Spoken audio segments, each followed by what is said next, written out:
Psicanálise. Podcast. Inconsciente. Serial killer. Freud.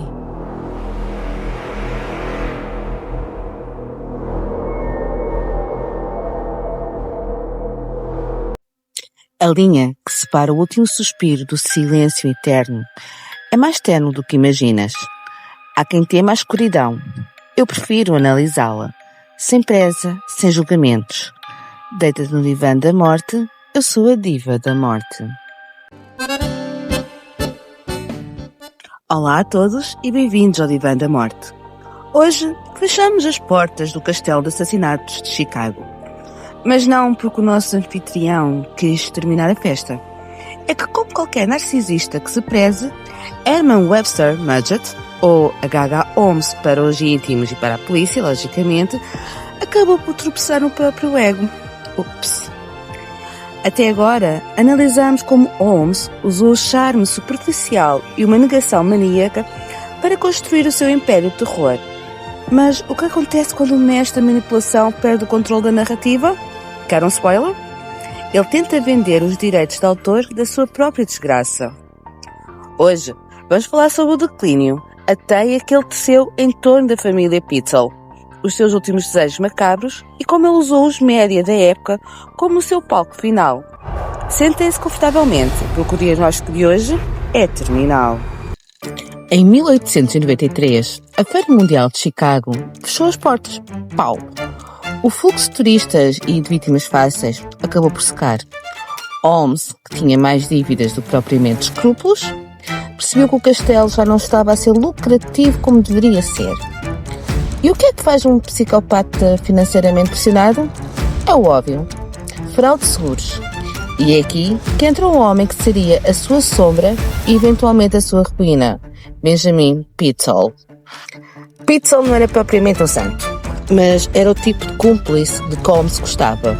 Dependente, submisso e com uma impressionante falta de visão a longo prazo. O plano parecia extremamente simples, quase sair de uma comédia de erros se não tivesse um final trágico. Pitzel devia forjar a sua própria morte em Filadélfia, para que a sua esposa recebesse uma apólice de seguro de $10.000. Holmes, claro, ficaria com uma generosa comissão pela sua gestão de projeto. Do ponto de vista psicanalítico, Holmes sofria daquilo a que chamamos de ilusão da omnipotência. Ele acreditava genuinamente que conseguia gerir o destino de toda a gente à sua volta, como se as pessoas fossem marionetas num teatro de cordéis. Só que as marionetes de carne e osso têm uma tendência irritante para sangrar. Então, Holmes decidiu poupar o trabalho de procurar um cadáver substituto e resolveu o problema de forma bastante prática, matando o próprio Pitzel com clorofórmio. Para Holmes, as pessoas eram meros objetos de transição. Pitzel deixou de ser um parceiro e passou a ser a sua própria apólice de seguro ambulante. Mas, sinceramente, o horror não parou aí.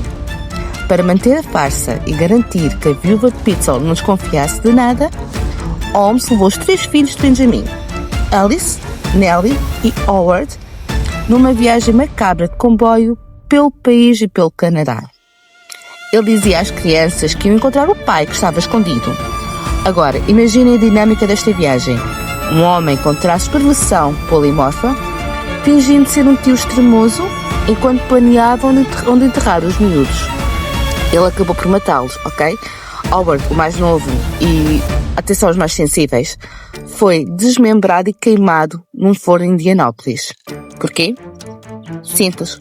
O castelo de cartas estava a desmoronar-se. E na mente do narcisista sob pressão, a eliminação de testemunhos é apenas uma limpeza de inventário. Quando a polícia e os detetives da agência Pinkerton finalmente deitaram a mão a Holmes em Boston, e isto foi no final de 1894, ele não reagiu com o pânico de um homem encurralado. Não. Ele reagiu como uma estrela, uma popstar, que finalmente encontrou o seu público. Estamos na era de ouro do jornalismo sensacionalista, o Yellow Journalism. E Holmes? Holmes adorou cada segundo. Ele naquele momento percebeu imediatamente que a empresa tinha tanta fome de monstros quanto o público tinha de horror. Em termos psicanalíticos, Holmes sofria de uma fome insaciável de validação especular. Se ele já não podia ser o grande empresário de Chicago, então seria o maior vilão da América. Ele começou a dar entrevistas na prisão, moldando a sua imagem pública com o mesmo cuidado com que escolhia suas gravatas. E os média, meu Deus, os média lamberam as botas ao monstro. O jornal de Filadélfia, Inquirer, tome atenção, pagou-lhe a módica quantia de $7.500. Poderemos dizer que era uma fortuna naquela altura, para que Holmes apenas escrevesse a sua confissão. E o que é que ele fez? Entregou uma obra de arte ficção. Confessou ter matado nada mais, nada menos que 27 pessoas. Sabe qual foi o problema? Algumas das problemas que ele listou como mortas vieram a público e disseram assim: "Hey, olhem que eu estou vivo e de boa saúde. Obrigado por se terem lembrado de mim." Ou seja, ele escreveu a famosa frase: "Nasci com o diabo em mim. Não pude evitar o facto de ser um assassino, tal como um poeta não pode evitar a inspiração para cantar." Vamos desconstruir isto no divã, ok? Esta declaração não é um remorso, ok? É uma racionalização psicótica. Ao culpar o diabo ou uma força mística, Holmes retira a si mesmo a responsabilidade moral. Ele eleva os seus crimes hediondos ao nível da arte. Ou seja, ele não é um criminoso comum que matava por dinheiro e sadismo. Ele é um poeta da morte. É o auge da vaidade. Usou os jornais para criar o mito do castelo de assassinatos, exagerando nas armadilhas e os labirintos para que a sua lenda parecesse quase mitológica. Ou seja, os jornais criam triagem, Holmes cria imortalidade. Isto foi exatamente o casamento perfeito. O julgamento em Filadélfia, no outono de 1895, durou apenas alguns dias. Holmes, achando-se mais brilhante que qualquer advogado, logicamente, decidiu despedir sua equipa de defesa e representar-se a si próprio. O resultado? Bem, o resultado foi um desastre jurídico, obviamente. A sua fachada de charme não funcionou contra as provas forenses e os depoimentos. Então, ele foi condenado à morte por enforcamento. Mas o verdadeiro espetáculo, Holmes guardou para os seus últimos desejos. E é aqui que a psicopatologia atinge níveis quase poéticos de ironia. Holmes tinha um pavor absoluto. Não era de ir para o inferno, então, esperem lá, até porque provavelmente ele ia chegar lá e gerir aquilo tudo. Mas sim, de que o seu corpo fosse profanado. Ele tinha medo, mas um medo horrível, que os médicos legistas fizessem com ele exatamente o que ele fez com as suas vítimas: desmembrar o cadáver, limpar a carne e vender o seu esqueleto para faculdades de medicina. A projeção psicológica aqui é tão óbvia que quase dá vontade de rir. O homem que faturou milhares de dólares a vender os ossos das suas amantes tinha medo do karma anatómico. Por isso, o seu último desejo foi extremamente específico. Ele exigiu que o seu caixão fosse, nada mais, nada menos, preenchido com cimento líquido, criando um bloco maciço de cerca de 2 toneladas, e que depois fosse enterrado a quase 3 metros de profundidade no cemitério Holy Cross, em Filadélfia. Ele queria garantir que ninguém, mas mesmo ninguém, pudesse tocar nos seus restos mortais ou fazer uma autópsia ao seu cérebro para ver o que havia de errado com ele. Ele preferiu ficar eternamente mumificado num bloco de betão e permitir que a ciência lhe retirasse o mistério. No dia 7 de maio de 1896, Holmes subiu ao cadafalso na prisão de Myomansing.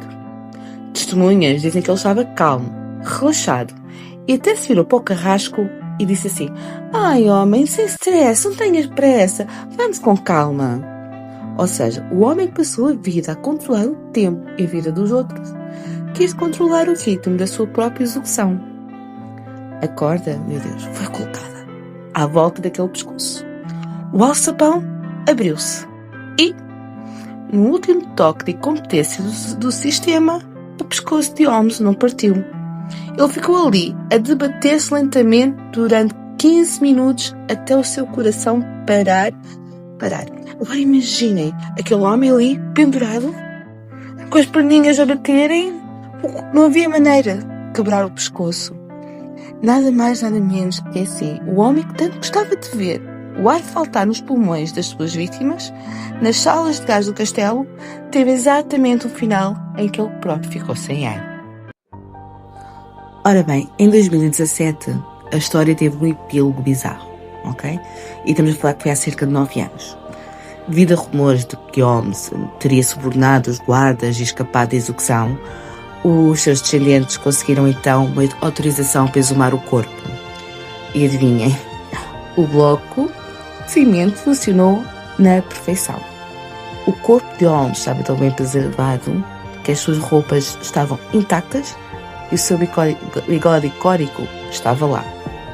O monstro estava mesmo ali, trancado na sua própria fortaleza de betão. Holmes, que ao longo da sua vida tentou transformar, a bem dizer, a vida dele e a morte numa grande peça de teatro, ele usou a Psyche, viciada em escândalos da sociedade americana naquela altura, para se tornar eterno. Mas ele despido de cimento, dos mitos, dos jornais e do charme de vão de escada. O que resta agora no divã é apenas um homem profundamente covarde, incapaz de processar o vazio da sua própria existência, sem destruir a vida dos que o rodeavam. E assim, meus caros, encerramos o caso de Holmes. O castelo ardeu misteriosamente pouco depois da sua prisão, mas sem dúvida que as cinzas da sua preservação continuam a fascinar-nos. Outra coisa, onde era o castelo, neste momento, é um posto de correios. Se alguém quiser um dia lá passar, força.